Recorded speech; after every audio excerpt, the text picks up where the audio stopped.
एक शहर में कविता अपने पति मनोज के साथ एक सुंदर से घर में रहती थी।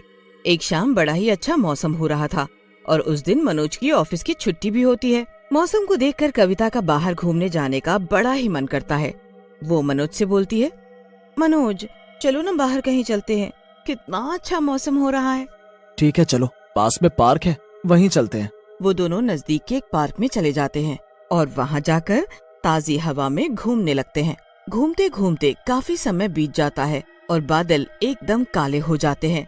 चलो कविता घर चलते हैं, लगता है बारिश होने वाली है।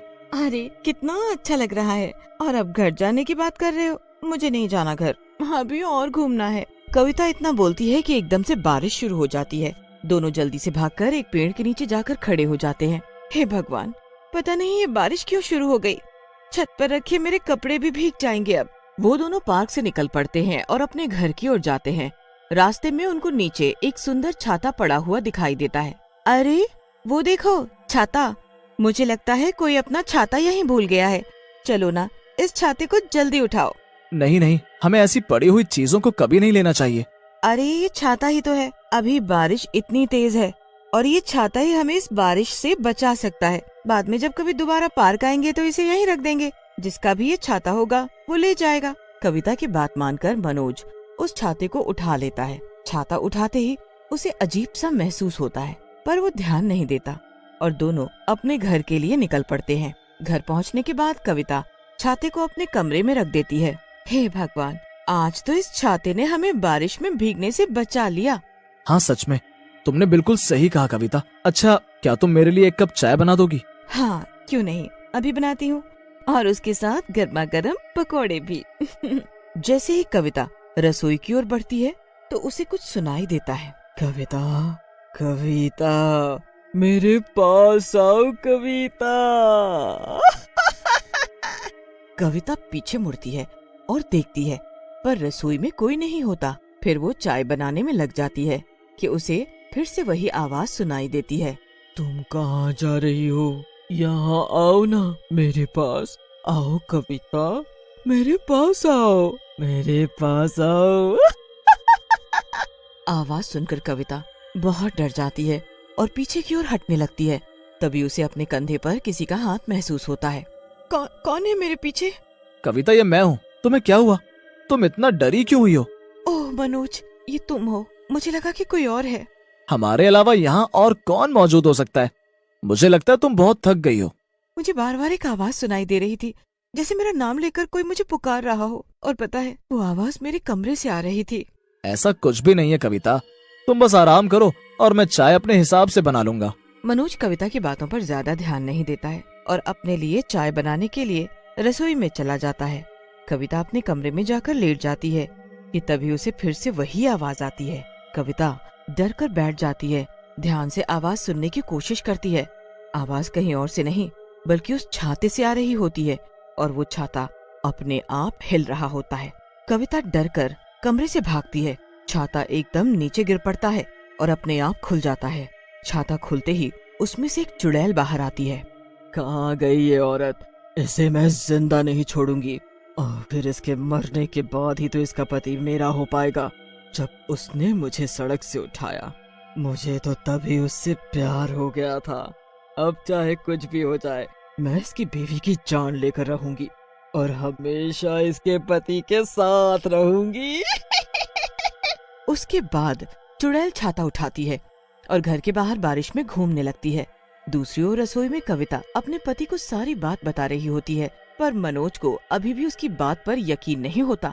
कविता, अब आप ये सब भूल जाओ और आराम करो। कविता मनोज की बात मानकर फिर से अपने कमरे में जाती है और देखती है कि छाता अपनी जगह पर नहीं है। जैसे ही वो उस छाते को ढूंढने लगती है तो उसकी नजर खिड़की के बाहर जाती है। बाहर बहुत तेज बारिश हो रही होती है और एक भयानक शक्ल की चुड़ैल उसी छाते को लेकर बारिश में घूम रही होती है। कविता तो उस चुड़ैल को देखकर एकदम बर्फ की तरह वहीं जम जाती है। उसके मुंह से चिल्लाने की भी आवाज नहीं निकलती। वो तो बस टकटकी लगाए बाहर देखती रहती है और एकदम वो चुड़ैल सामने से गायब हो जाती है। कविता को होश आता है कि तभी चुड़ैल उसके पीछे खड़ी होकर उसके कंधे पर अपना हाथ रख देती है। मनोज, मनोज ये तुम ही हो ना? मुझे पता है कि ये तुम ही हो मनोज। प्लीज ऐसे मजाक मत करो। पता है, मैंने अभी सामने एक चुड़ैल को उस छाते के साथ बाहर देखा। कविता, कविता। आवाज सुनकर कविता सहम जाती है। जैसे ही वो पीछे मुड़ती है तो वो चुड़ैल को देखकर कांप उठती है। वो वहां से भागने की कोशिश करती है, लेकिन चुड़ैल अपने छाते की मदद से कविता को अपनी तरफ खींच लेती है। कविता चुड़ैल की ओर खिंचती चली आती है। कविता वहां से भागने के लिए चुड़ैल से छाता छीनने की कोशिश करती है, लेकिन चुड़ैल की जादुई शक्तियों की मदद से चुड़ैल कविता को छाते के साथ ही हवा में लटका देती है। मुझे छोड़ दो, मैंने तुम्हारे साथ कुछ भी गलत नहीं किया है। फिर तुम मुझसे क्या चाहती हो? मैं तुम्हारे पति से प्यार करती हूँ, वो मुझे बहुत पसंद है, इसीलिए मैं तुम्हें मार डालूंगी और तुम्हारा शरीर लेकर पूरी जिंदगी मनोज के साथ ही बिताऊंगी। नहीं नहीं, ऐसा मत करना। मुझे और मेरे पति को छोड़ दो, ऐसा मत करो। कविता बार बार जादुई छतरी से छूटने की कोशिश करती है, पर बार बार नाकामयाब हो जाती है और फिर वो मदद के लिए अपने पति मनोज को बुलाती है। कविता की बात सुनकर मनोज रसोई से भागता हुआ कमरे में आता है। वो चुड़ैल को देखकर सहम जाता है और फिर जब वो अपनी बीवी कविता को छाते के साथ हवा में लटका देखता है तो जोर जोर से चिल्लाने लगता है। कविता, कविता। मनोज, मनोज मुझे बचा लो, मुझे बचा लो मनोज। ये चुड़ैल मुझे मारना चाहती है ताकि मेरे शरीर में आकर ये तुम्हारे साथ बीवी बनकर रह सके। मैं ऐसा बिल्कुल भी नहीं होने दूंगा, छोड़ दो मेरी बीवी को। मनोज अपनी पत्नी को बचाने के लिए उसे धक्का देता है। चुड़ैल गुस्से से एकदम लाल आंखें कर लेती है। तुम कविता को छोड़ दो, वरना मैं तेरे लिए ये सब कर रही हूँ और तू मुझे ही धक्का दे रहा है। सुन मेरी बात कान खोलकर, मैं तुझसे प्यार करती हूँ। जब तक ये जिंदा है हम एक साथ नहीं रह सकते। तुझे हासिल करने के लिए मैं इसकी तो क्या सबकी जान ले सकती हूँ। मैं और एक चुड़ैल के साथ रहूंगा? कभी नहीं। इससे अच्छा तो मैं खुद मर जाऊंगा। इसलिए अच्छा होगा तू मेरी बीवी और मुझको छोड़कर अभी के अभी निकल जा। ऐसा तो कभी नहीं हो सकता। मैं तुझे अपना बनाकर ही रहूंगी। खबरदार, जिस लड़की का नाम दोबारा लिया। मनोज कविता को बचाने के लिए चुड़ैल से लड़ जाता है, पर वो चुड़ैल का कुछ नहीं बिगाड़ पाता। उसके बाद वो सोचता है कि क्यों न कविता को बचाया जाए। फिर वो कविता को बचाने की कोशिश करता है, लेकिन उसकी सभी कोशिश नाकामयाब ही रहती है और वो कविता को नहीं पकड़ पाता। ये सब देखकर चुड़ैल और भी ज्यादा गुस्सा में आ जाती है। तुम इस बेवकूफ लड़की के लिए इतने पागल क्यों हो रहे हो? देखो मनोज, बहुत हो गया। अब मुझे लगता है तुम्हें सबक सिखाना ही होगा। चुड़ैल अपनी जादुई शक्तियों की मदद से मनोज को दीवार पर पटक देती है, जिससे उसे बहुत चोट लगती है। मनोज फर्श से उठने की कोशिश करता है, लेकिन उसका सर घूमने लगता है और वो खड़ा ही नहीं हो पाता। देखो मनोज, प्लीज मुझे माफ कर दो।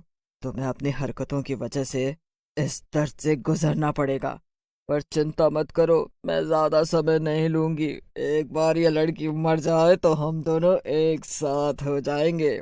चुड़ैल कविता को गला दबाने लगती है। कविता की हालत बहुत बुरी हो जाती है। मनोज सब अपनी आंखों के सामने होता देख रहा होता है, पर बेचारा कुछ भी करने की हालत में नहीं होता। बचाओ मुझे, बचाओ मनोज, अगर मैं मर गई तो तुम कभी इस चुड़ैल के साथ मत रहना।